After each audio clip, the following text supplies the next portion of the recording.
Okay, okay, perfect.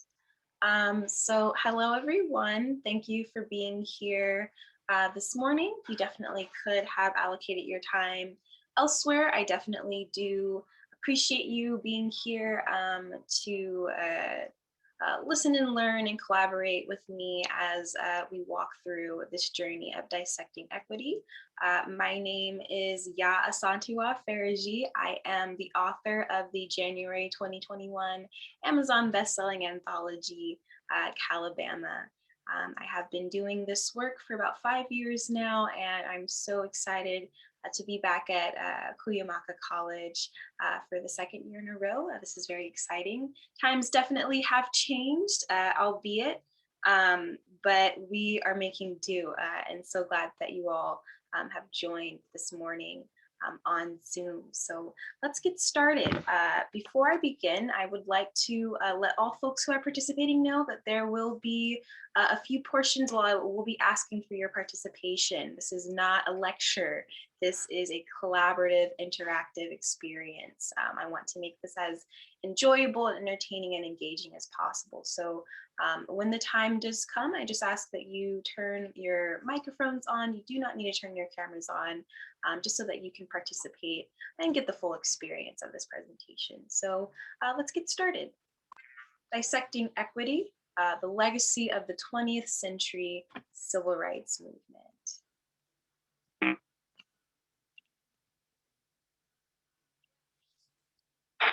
Things are shaping up beautifully.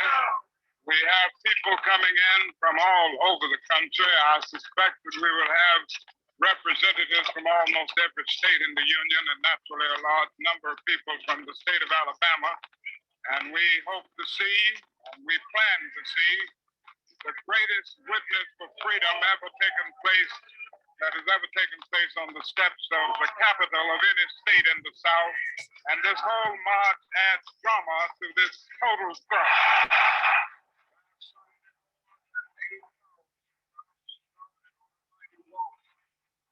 Alabama.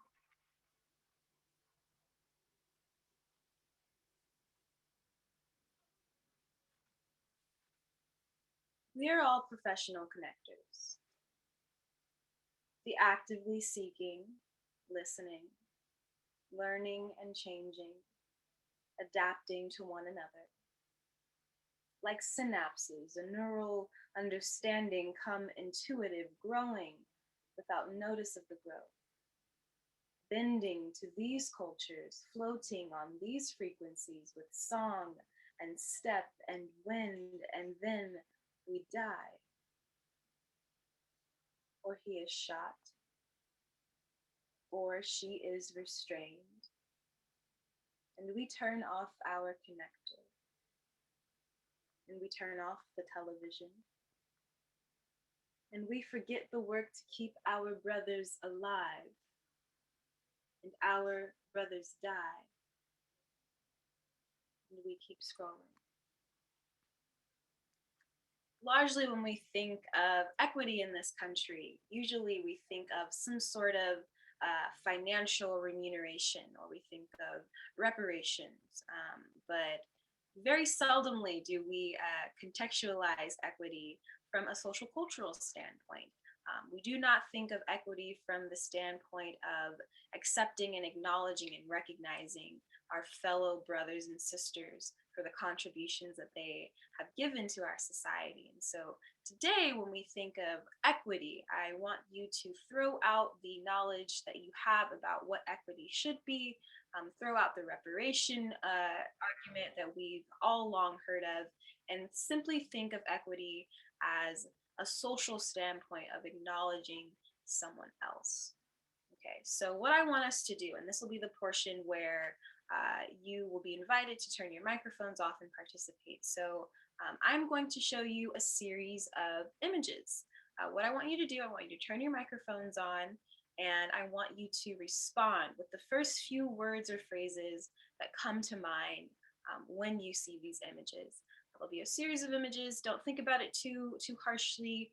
Don't think about it too seriously. Just whatever pops in your mind, feel free to say that out loud. So everyone turn their microphones on. right now. Let's go into the first image. What do you see?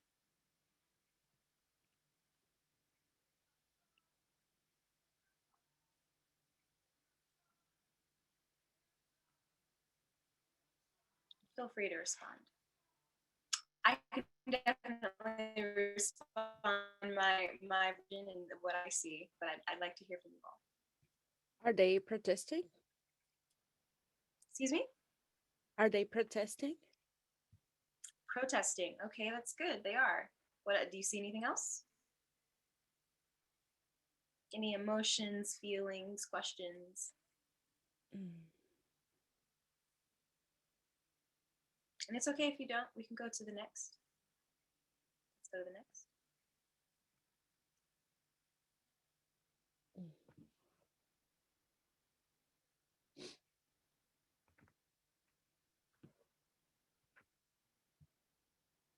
I see military. Military. Good, good. Let's go to the next. Violence. Repeat that one more time. Violence. Violence. Okay, let's go to the next.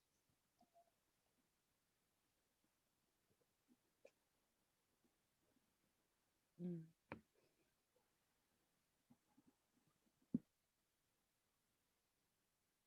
Hate or anger. Okay, anger.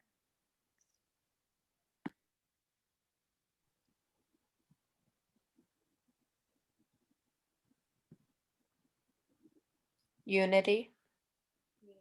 Very nice.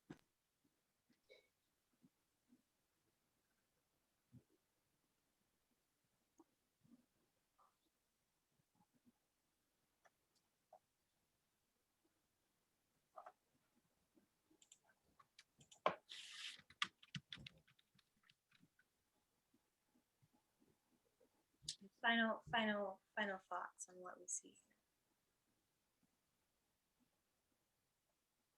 Reoccurrence. I mean, this is what we're facing today. Very nice, very nice. I love that you said that because it is a reoccurring stigma and issue in this country. And oftentimes when we think of the civil rights movement, we think of sacrifice, we think protest, we think marching. We don't think of the struggles that it took for thousands of Americans in this country, tens of thousands of Americans in this country, to struggle for the opportunity simply to be seen. A lot of the times when we think, equity, we think that there's something that needs to be given.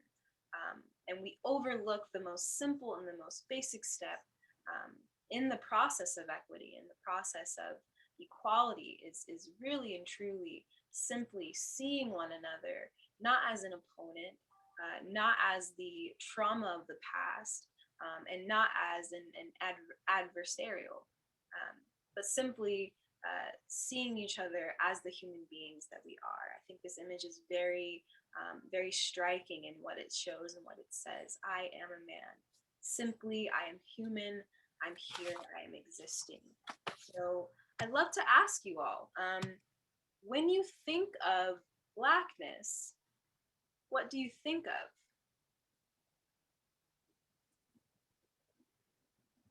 And take your time, feel free. Take your time.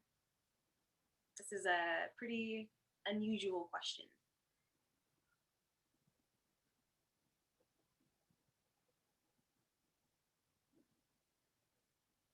It's hard to speak up without feeling like you're going to be judged.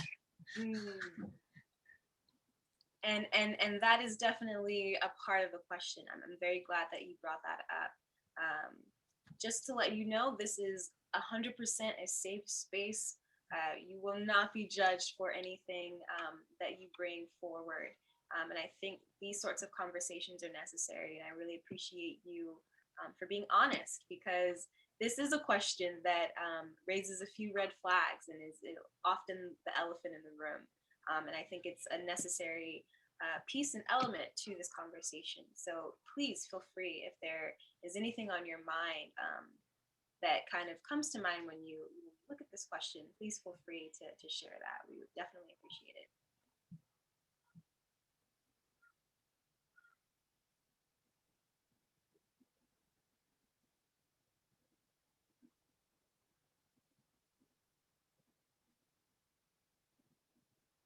And this can be from any facet, whether it's the culture, the socio-political implications, historical implications, anything. It doesn't need to be politically correct. It doesn't need to be thought too deeply about either. Anything that comes to mind.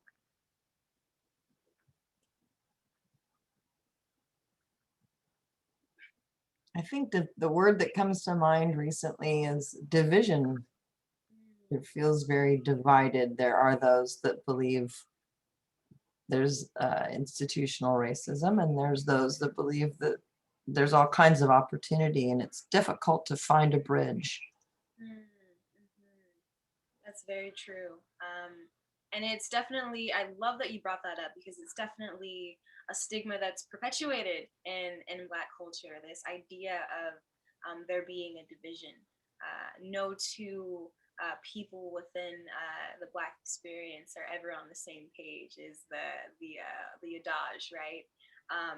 And it does, it can be frustrating whether you're a part of the Black community or if you are not a part of the Black community. It's very apparent that there does seem to be some sort of division, and that division does seem to be imposed, right? So definitely spot on with that analysis. Definitely, thank you for sharing.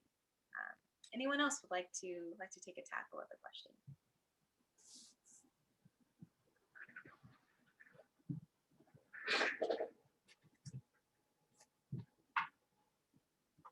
No? Okay, we can move on.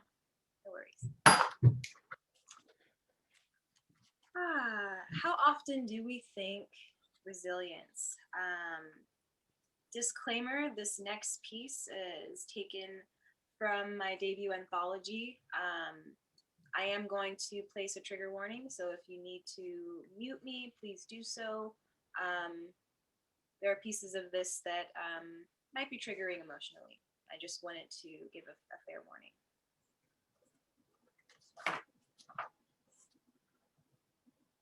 It causes controversy in distant lands of kings and queens seizing crown. Rips bodies from bodies, stacks flesh like meat atop another, chains bone alive like more than soul could survive. Rips skin from shoulder blades, stitching trauma into spines, forces obedience into cries. Slicing tradition from veins, absorbing melanin like protein to race, it convinces the world that death is modern. Trends barbarian, lies about the death, calls it necessary, a middle passage, lies about the genocide. Calls these truths inorganic, denounces these bodies, leaves no piece of the man to remain, nothing remains except the bones.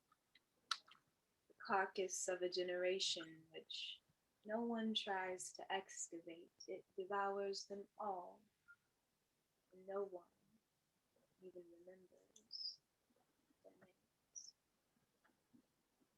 Excerpt from chapter 2 of Caliban. Interesting, when we think of Blackness, we usually think, as was pointed out, divisiveness, division, segregation, strife, struggle, conflict, controversy. Rarely do we think resilience, which I find to be a bit comical and ironic, considering the 400-year history of resilience for Africans along the diaspora in this country and in other countries as well. It's very interesting. Now, I know we all know about the Holocaust, this heinous act that occurred during World War II, killing, murdering, massacring, mass genocide of 6 million innocent bodies taken without regard, no memory. It's one of the most heinous acts in our history, and one that we should likely remember and be readily knowledgeable about so that we can prevent that from happening in our future, right? What's interesting is that when you think about the transatlantic slave trade that happened between the 1600s and 1800s, 60 million, 10 times the amount of folks who were murdered in the Holocaust were taken from their homes for no reason during the transatlantic slave trade. 60 million. Of those 60 million that were kidnapped from their homes, 20%, that's 12 million bodies were slaughtered and killed. That is 2 Holocausts that goes completely unnoticed and completely removed from our history. So when you think of Black culture, before you think, maybe not necessarily but before, but in addition to culture and creativity and divisiveness, please also think of the 12 million bodies, innocent bodies that were taken and whose names we do not remember, whose names will never make it into a history book now or possibly in the future. And that's why resilience is such a stronghold in our community, because it is the foundation of our history in this country. 60 million of us taken from our homes, 12 million of us killed, murdered, slain, mass genocide with no record. But, you know, there are silver linings in everything, and everything happens for a reason. And that is why we are progressing now and have progressed into a new America, a civil America, largely predicated by the sacrifices of Black Americans in this country. So here's a brief timeline that I'll take you through some of the rights and privileges that we are afforded today that largely took place during the Civil Rights Movement in the 1960s. So we have in 1956, the Montgomery bus boycott compels the Supreme Court to rule segregated seating unconstitutional. This is the reason why women and men of all different colors, creeds, religions, sex, origin can sit freely when in public transportation and can sit freely in any public environment due to this 381-day, more than a year boycott and sacrifice taking place during the 1960 Civil Rights Movement. We fast forward 1 year, the Civil Rights Act of 1957 allows persons of color voting rights and creates the Voter Fraud Commission. Now, we know that we just had an incident with the Voter Fraud Commission during our last presidential election. Thankfully, because of the Civil Rights Act of 1957, we were able to have this commission to make sure that we didn't have any sort of fraud or any sort of unlikely goings on happening in our 2020 election. And we have to thank for that the civil rights movement of the 1960s. We fast forward again to 1963, and some 200,000 people, for context, that is enough folks to fill 3.5 football stadiums, marched one by one, side by side, all colors, creeds, and definitions, to the Capitol for Dr. King's famous I Have a Dream speech. We fast forward again to 1964, and the Civil Rights Act of 1964 prohibits discrimination on the basis of race, color, religion, sex, or national origin. This is why when you apply for a job and you are not a cisgen white male, you're able to uphold that position. There is a piece of legislation and a piece of literature in all of our contracts when we sign up for our opportunities within whichever industry that we're a part of that says this specifically, will not be discriminated on the basis of race, color, religion, sex, or national origin. This is in direct relation to the Civil Rights Act of 1964 as a response to the March on Washington that happened a few months prior in 1963. So we fast forward again. It's not supposed to happen. It's okay. To May 1965, and the Voting Rights Act of 1965 bans voting and literacy tests and poll taxes. We fast forward again. April 1968, the Fair Housing Act is created just 7 days after Martin Luther King's assassination.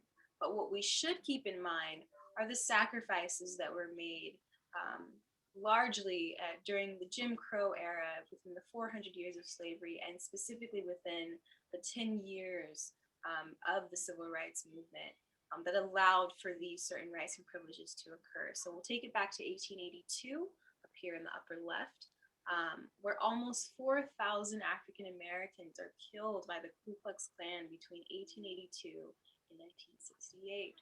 We fast forward to February of 1965, where Malcolm X is assassinated. And again in March 1965, Bloody Sunday, where 600 unarmed protesters, peaceful protesters, are attacked by billy clubs and tear gas, leaving nearly 100 hospitalized. These folks are attacked by police officers, which is an interesting parallel to what we see today. It's very interesting. Today we see now 6 times the amount of Black folk are killed on an annual basis by police officers in this country.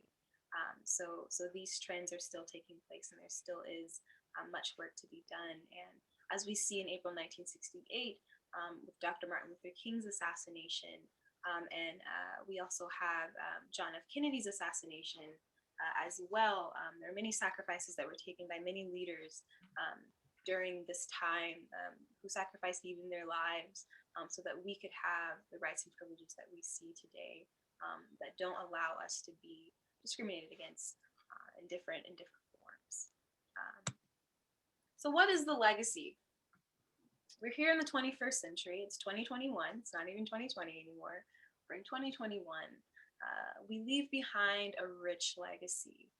The silver lining in this movement is so beautiful because there's so much progress, and so much beauty, and so many rights afforded, and so many unalienated rights afforded for folks who have the courage and the wherewithal to stand up for themselves, and that is largely predicated by predicated by the civil rights movement.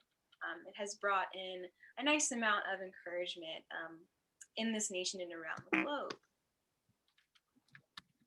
So we see here now another question for you all, if you'd like to participate. We see a series of images here. In the upper left-hand corner, we see Civil Rights Now image taken from the 1960s movement. And these images that you see in multicolor, these are images taken from recent 2010 movements between Black Lives Matter and the right for LGBTQIA+ rights. Now, what do we see between these images in multicolor, and the image in black and white, that looks similar or different? Does anyone see any similarities, any differences?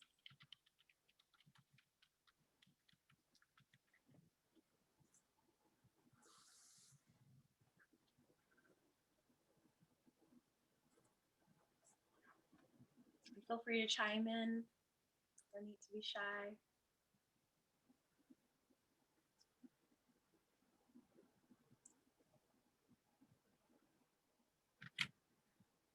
No, and that is okay. That is okay. I will share what I see. I see from the left-hand photo in black and white, I see a sign that says Civil Rights Now. And then I see to the right, I see in multicolor, a sign that says Civil Rights for All. They look very, very similar to me. And the fierceness in the faces of the people in multicolor versus the folks in black and white They seem to have the same unwavering appeal in their faces that shows you and tells you that they mean business.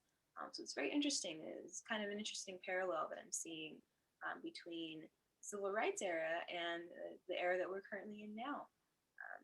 Shows that in terms of the resilience, not much has changed in terms of the integrity of the people in this country.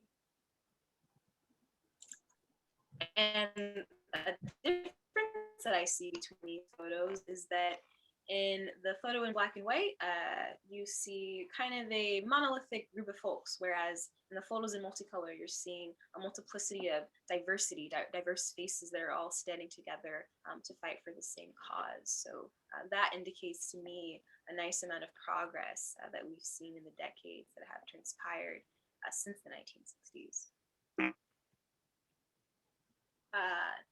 George Chauncey himself from Yale University says the African American civil rights movement was really the wellspring of all great movements for social justice and equality in the United States. It had a profound impact on the lesbian and gay rights movement and actually influenced two women's movements. And so we fast forward to 2020, an unprecedented year. I know I speak for the room when I say that this was nothing that I definitely expected to experience in my lifetime. I'm still in shock and a year has gone by. But what is so beautiful about 2020 is the amount of community that we saw both in this nation and around the globe. When George Floyd was killed in broad daylight in the United States, an overwhelming response around the globe in response to his death, where you saw different nationalities, different countries, different races, religions, genders, colors and creeds coming together from around the world to stand in solidarity for the life of this young man. We saw folks from Portugal and London and Amsterdam, Netherlands, Paris, the United Kingdom, Spain, all walks of life, Scotland, come together in solidarity. And it kind of shows you the influence and the impact that not only the civil rights movement can have and the legacy that that movement has brought, but the resilience that runs within all of us if we truly allow ourselves to have the courage and the wherewithal to emancipate ourselves for that union.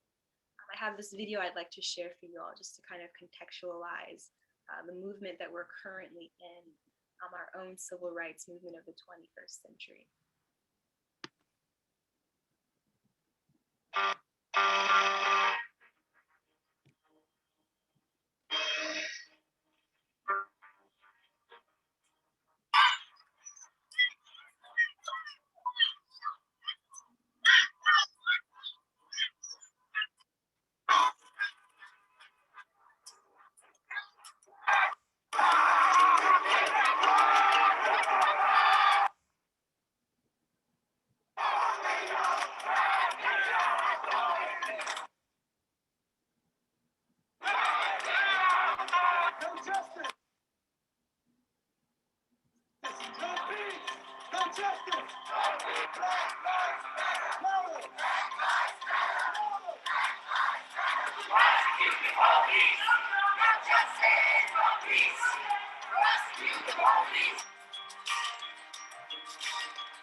I'm here today to support the indigenous community and the African American community, and more importantly, the world community.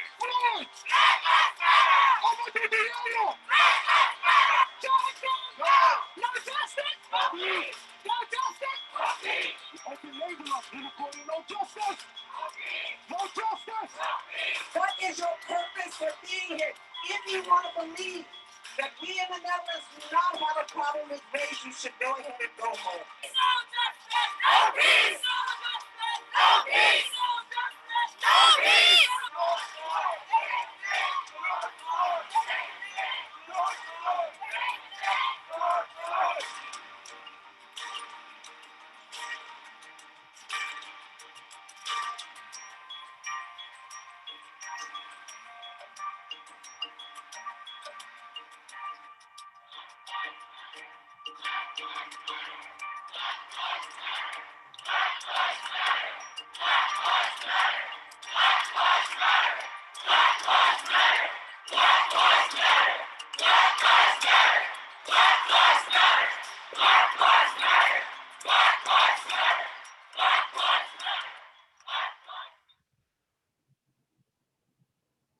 So I've taken you on this journey of understanding where the concept of Blackness has come from and where it is going. So I asked you in the beginning, when you think of Blackness, what do you think of? And thank you for being so open and so honest and delivering your honest opinion.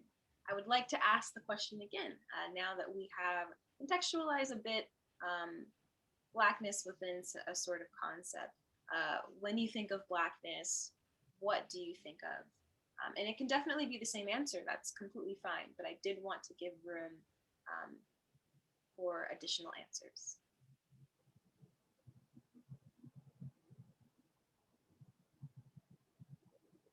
And feel free, anything that comes to mind. It can be a one word, one phrase.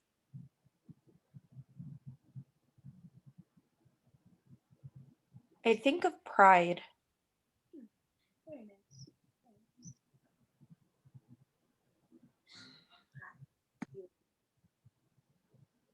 Now it's very interesting. There have been millions of individuals who have stood in solidarity with the Black community, and there are millions of Black folks within the community that stand in solidarity with BIPOC and LGBTQIA plus individuals, championing for the same thing, simply to be seen. And so when we think of Blackness, or at least when I think of Blackness, I'll speak for myself, I think community. I'd like to leave you with this final piece.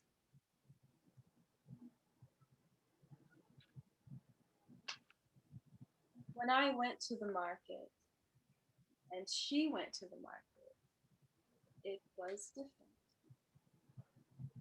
She got help and suggestions. I got followed. When she left, she was satisfied. When I left, I was paranoid. When we went home, our neighbors didn't look like me or speak the same. But when we got that call, both our hearts sank. And even though they wanted us to feel different, even though I might get more calls than she in my lifetime, when our hearts sank, they sank together. When we hoped for change, we prayed to the same God, we begged the same and cried the same tears and smashed plates and collapsed and grew tired of fear. Pain was a mixed race. And even though they wanted us to feel different, our skin was cut from the same cloth despite the dye and dyeing. And even though they wanted us to feel different, we were the same. Being. With the same blood and the same pain and the same hope and the same name. That's all it was. And even if she got better treatment from me than me from her kind was mine and would become it. Human, African, animal, atom, alive. I'll leave you with this quote from Martin Luther King. I look to a day when people will not be judged by the color of their skin, but by the content of their character. Blackness is not fear. It is not yes, queen. It is not black girl magic. It is not black excellence. Blackness is not division, though there is divisiveness. Blackness is community. It is sacrifice. It is peace. It is accepting and acknowledging one another simply as you are. As you move forward in the world, please take note of that. That folks who may not look like you, folks who do look like you, are all the same because our hearts beat the same. The color of our blood is the same. And our wants, passions, desires in this world are the same. And there's something very beautiful about the progress and understanding one another. Thank you all so much. We have come to the questions portion of this presentation. Again, my name is Yaa Faraji. I am the author of the January 2021 Amazon bestselling anthology, Calabama. You've heard a few selections from this anthology today. If you'd like to get in contact with me further, please follow me on social media at Faraji Writes, or you can find me at www.farajithewriter.com.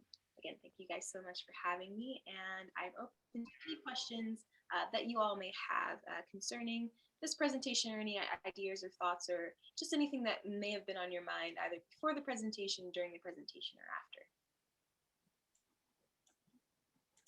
Is the presentation going to be posted anyplace? There should be a portion of it. You would have to get in touch with Rena or Lauren for this. Okay. I am not sure where it will be posted, but there should be a portion of the presentation that's being recorded and shared with you all. But I'm not sure about the whereabouts of that and where it will be distributed. We actually will be eventually uploading it on the student affairs page. There is a section that says culture and community circle workshops. So following this session, we will be in the works of finalizing it and uploading it on the site. Thank you. Of course. And because I joined late, can you provide me with some background on yourself, and then also on your writing? Sure. I have been writing since I was 8 years old. I received my first literary award at the age of 8, the Writer's Tea Award. I kind of started myself as a poet and a storyteller. I ended up presenting and performing on stage at a local open mic at the age of 13, and that kind of catapulted my passion for performance. And so by the time I was about 19, after transferring from college on the East Coast, I came back to California and I began performing and writing professionally for different clientele and different open mics in Los Angeles. It's been about 6 or 7 years now, and I have performed for different networks, including Fox, different ad agencies, different universities, and it's something that I really and truly love and enjoy doing. First and foremost, I am a writer. Second most, I am a poet, and now a published author with World Stage Press. And I am actually transitioning into screenwriting full time as my chosen career. I'm very excited to be doing so, and really excited to do this work. This is passion work for me. I love doing this type of work. I love interacting and engaging with folks and having these conversations and discussions because they don't happen very often. And there seems to be some sort of stigma, something about the society that we're in now where you can't really speak your mind, and I don't agree with that. I don't think that you should be judged or admonished for having an opinion. That's what it means to be human. And so I definitely like to curate safe spaces where folks feel free to voice their opinions, even if they're not the popular opinion in the room, simply because we need that sort of dialogue if we are to get anywhere progressive. What was the inspiration behind the title of your book? Yeah, Calabama is very interesting. So Calabama is divided into two sections. Definition, which is kind of a meditative journey that kind of predisposes you to your own purpose and makes you ask questions about your own existence and your own understanding and concept of yourself within the greater scope of individuality, within a first world environment. And then the second chapter goes into Calabama, which kind of contextualizes first world modern interpretation of the Black American standard. And so Calabama, living in California, usually when we think of California, we think beautiful palm trees, which is why you see that on the cover of the book. Beautiful palm trees and Hollywood and media and entertainment. It's all very glamorous and nothing goes wrong, and it's the perfect utopia. It's so beautiful, and we don't think about the struggles and the sacrifices that folks make on a day-to-day. And but when we think of Alabama and we think of the histories that have taken place in Alabama, you get that immediate vision of sacrifice that has transpired over a series of centuries. And so the marrying of the two, the marriage of the two, that portmanteau, Calabama, is basically the beautiful ugliness that happens in societies and locales that are traditionally understood to be kind of these beautiful utopias. Thank you. Definitely. Thank you. Thank you for asking. Are you located in San Diego? I'm not in San Diego. I am in Los Angeles. Okay. I don't want to monopolize the conversation. I work for an organization called Kitchens for Good, and we provide job training and for individuals who are coming out of incarceration, youth aging out of foster care, people who have histories of homelessness and addiction. And one of the things that we've started to,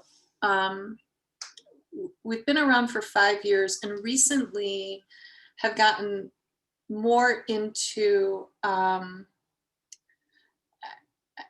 it's not my area of expertise, but storytelling and owning, like writing your own story. We've been working with an organization called Movement B.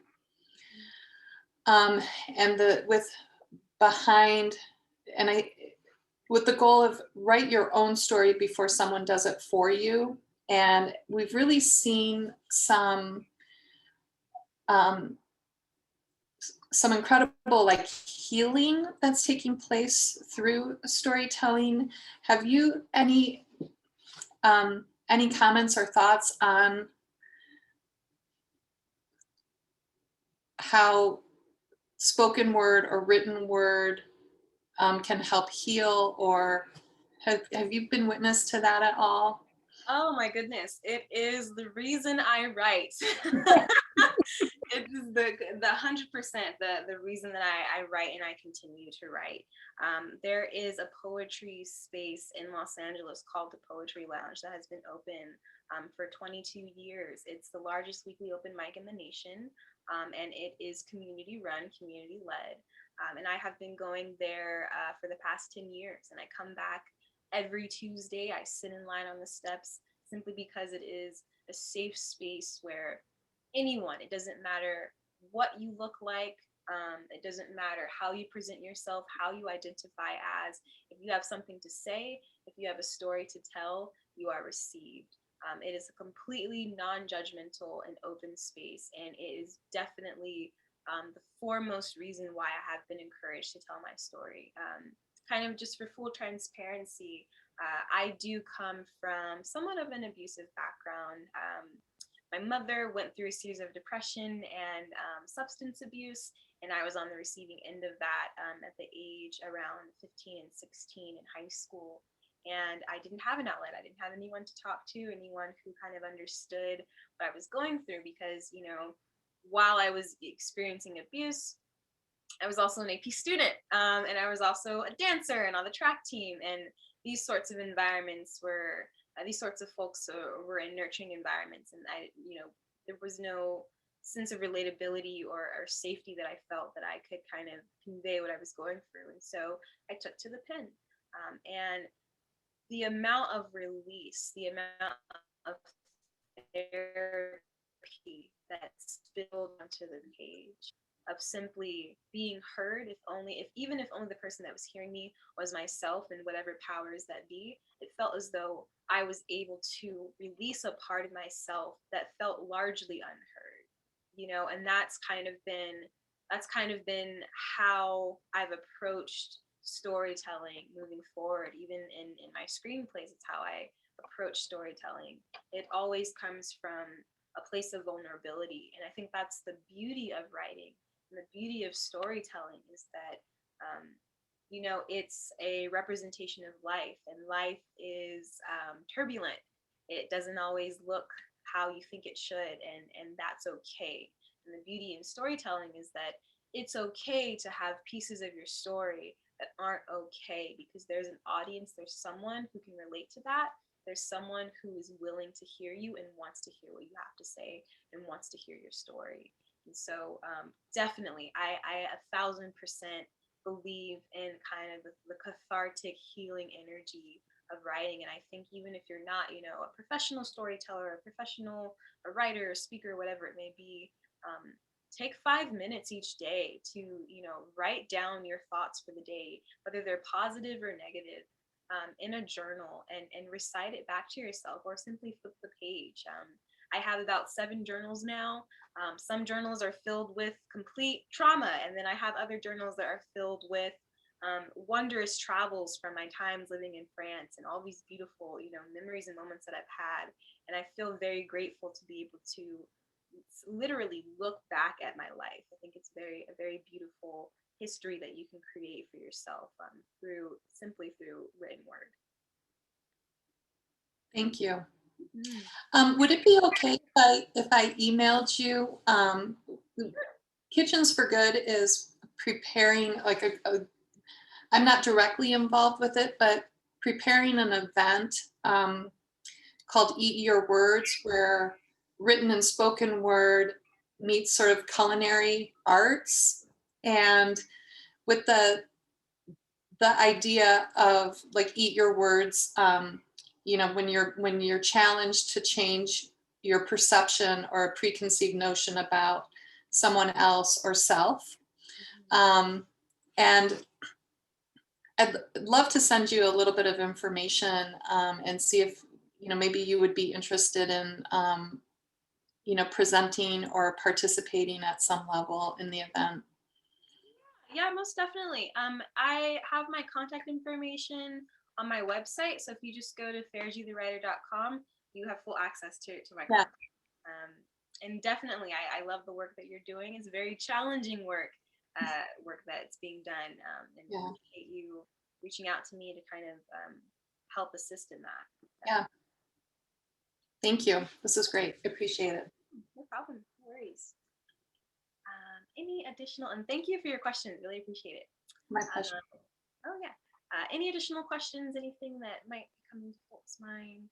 We can talk about anything. It doesn't need to be specifically involving the presentation. I'm definitely an open book if I haven't shown that. I'm not sure how much time we have, but I wanted to ask for some advice. So in my own household, there's a very big spectrum about this, the Black community and social justice movements. And so it's difficult for me to gently take baby steps with my own family members to help them at least try and take a look at perhaps, they should examine their attitudes or perceptions. And I'm looking for some advice about how to go about, leading, I guess, in a way that they might be, receptive to. Yeah, and I'm so happy to hear that this is something that you're championing in your own home, because that's definitely where it starts. Change comes within, right? And man, that is so difficult terrain. I think the best avenue, or kind of the way that I usually like to introduce folks to that topic, simply is just immersing folks into the culture.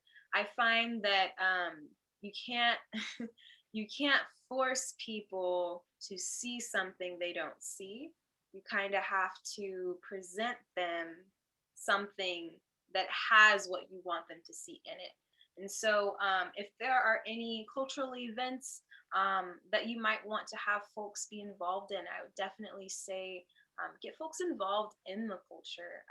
Maybe you can do that through certain media, certain YouTube videos, or Los Angeles has a nice amount of cultural events. Well, not obviously not right now, but there are a lot of cultural events that you can participate in.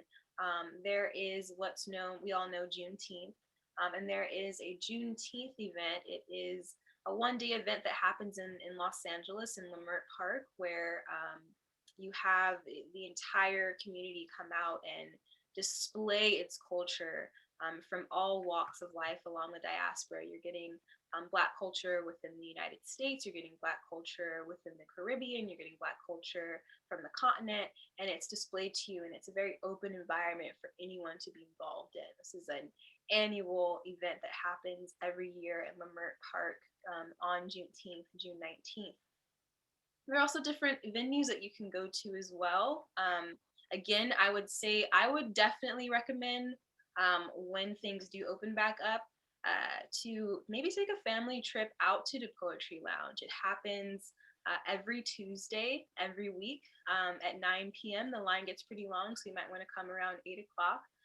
And you get to hear stories from folks who are within the culture, kind of sharing their side of the story. And it's not one-sided, because there are folks who are Black, white, Latinx, LGBTQIA+, all walks of life, kind of sharing their stories.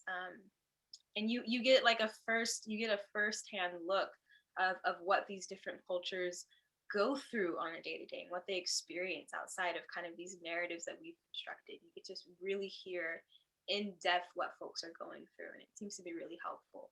So that's probably what I would say. I would say research different cultural events that you'd want to immerse yourself into, and kind of introduce your family to that. And then once a sense of appreciation has come from that, if a sense of appreciation comes from that, then that might be a window to start a dialogue about what was enjoyable from that, and why this inclusion of this culture is necessary in the grand scheme of things.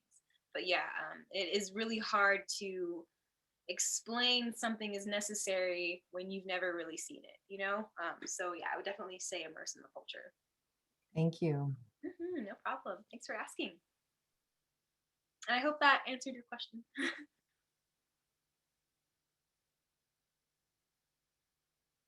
And I think we have time for maybe one more question. And if not, that is okay too. Thank you guys so much for having me. Again, my name is Yaa Faraji. I really appreciate you all being here and sharing space, and really being vulnerable in this time to receive what I've presented, and to be honest in this moment. It's not easy, and a lot of people would not be up for the challenge. So definitely appreciate you all for doing so, and kudos to you all for being so open. Definitely appreciate it. Thank you guys so much. Thank you so much. Thank you. Yeah, no problem. No problem.